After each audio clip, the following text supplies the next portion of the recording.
Welcome back to my channel. In this video, I'll be covering a few quick news items today. Just be going around the world, some international news, some U.S. domestic news. We're going to cover here in today's video. My name is Brian Barsoon, upload YouTube content daily. I'll link all my socials in the description below. Subscribe if you enjoyed the content and hit the notification bell if you'd like to see my videos when they go live. But just jumping into this first story here, it's from CBS News. Talking about the recent passing of Queen Elizabeth II, who died at the age of 96 on Thursday. And now, obviously, with her passing, her son Charles, who is now be referred to as King Charles III, has been formally proclaimed Britain's new monarch in a centuries-old accession council ceremony. So, just taking a look here, that was him, making his proclamation speech. And so, just reading the article briefly here. King Charles III, the world's newest monarch, was officially proclaimed sovereign of the United Kingdom of Great Britain and Northern Ireland on Saturday morning in a constitutional ceremony that dates back hundreds of years.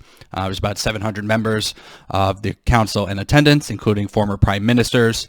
You have Theresa May, Boris Johnson, David Cameron, goes down the line here, Tony Blair, Gordon Brown, and among other dignitaries as well.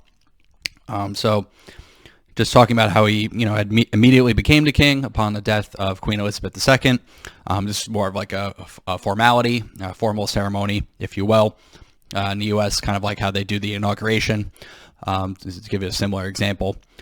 So just talking about how it dates back almost 1,000 years. They were in St. James Palace, which is where the king and queen reside in London.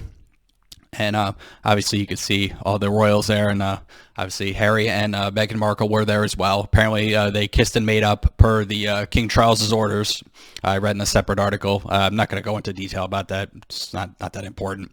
But it was interesting that they were all there as well.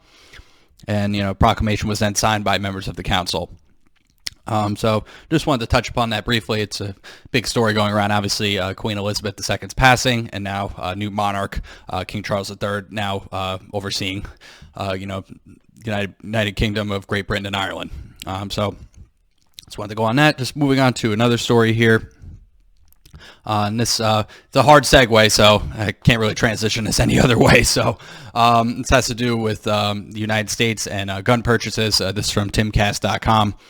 So gun purchases made with credit cards to be tracked under new coding system. So just to give you the short version of this, if you're making a purchase with a credit card or with a debit card now moving forward, it's going to be flagged potentially for suspicious activity or a suspicious purchase. So I guess make them cash if you can.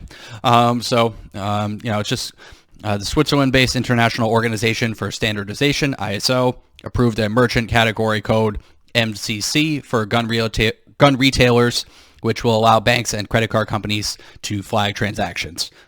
So that's just a short version. Pretty much what they're doing is they're going to flag it based on the amount.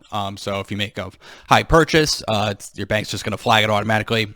They usually do this for other types of transactions for fraudulent activity. But this now will be rolled into that as well. Where that information is going to be sent to, nobody knows. Just another thing for gun control enthusiasts to cheer, and for two-way constitutional people to not be happy about. Just wanted to touch upon this briefly. So there's obviously people reporting on it, commenting on it. Just a note here. Banks already filed suspicious activity reports, SAR reports, with the U.S. Treasury's Financial Crimes Enforcement Network for transactions that may indicate criminal activity. So far, no one has specified how, under the MCC system, suspicious activity will be defined for the purposes of determining illegal activity and notifying law enforcement after a firearm or ammunition is purchased and flagged. Excuse me. So no one knows where this information is going to go. So, leaves to be determined. We don't know. It's just another interesting thing. So like I said, I guess if you do it in cash, you're okay. So just make cash payment for now, I guess. Obviously got a great Kathy Hochul commenting. I'm not even going to read it because who cares about her. So just wanted to follow that story as well. So just moving on to the next one here. This is in reference to Los Angeles. Obviously, if you haven't been following the news, they've been hit with a drought. They've been hit with rotating outages and now a tropical storm. So they got the triumvirate there. So now this thousands of LADWP customers without power in LA, which is the Los Angeles Department of Water and Power customer. So these outages were from the tropical storm that was going on, Tropical Storm K. It's about 20, 30 miles an hour wind. It's just kind of hovering around the Southern California area and around Los Angeles.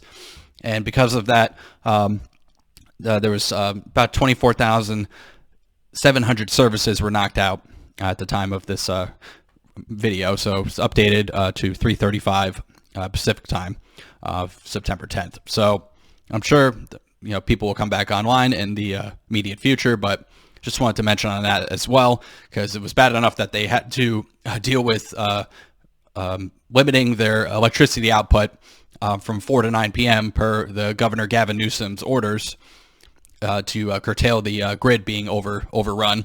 So now on top of this, those people are already without power. So in a way, it will help a little bit, but not in the way intended for limiting the power supply in the area. They're still dealing with record heat waves, not to mention all the fires that's going on as well. So just wanted to touch upon that briefly. It's still a developing story. And finally, just wanted to cover this last story. It's from timcast.com as well. Regal Cinemas parent company Cineworld files for bankruptcy. So movie ticket sales dropped 80% in 2020, a 40-year low.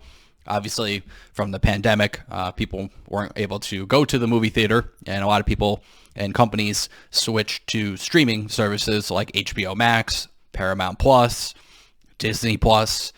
So all these companies moved to that type of releasing of content. So movie theaters suffered greatly. And last week on Saturday, September 3rd, they did have, it was like National Cinema Day, where they offered movies at $3, including newer movies. So I guess that really didn't have a good benefit for these companies, because now they're filing for bankruptcy. And Regal Cinemas, one of the bigger ones in the United States, along with AMC. So this is just Regal Cinemas and Cineworld, their parent company.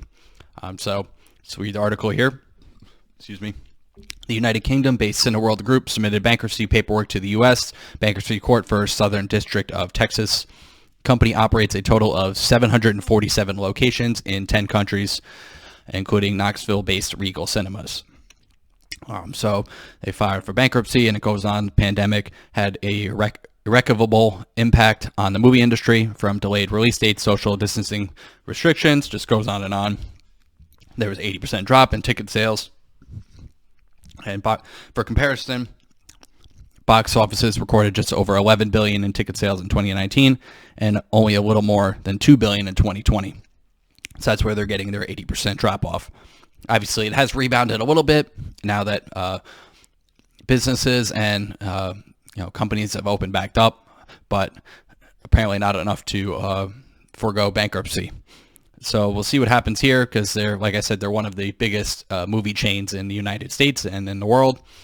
AMC looks like it's still doing well. And it's just at the bottom here, Cineworld secured $1.94 billion in bankruptcy loans and intends to include a real estate optimization strategy as part of its restructuring plan. So we'll see what happens if they're able to file the bankruptcy and kind of recover just in a smaller capacity.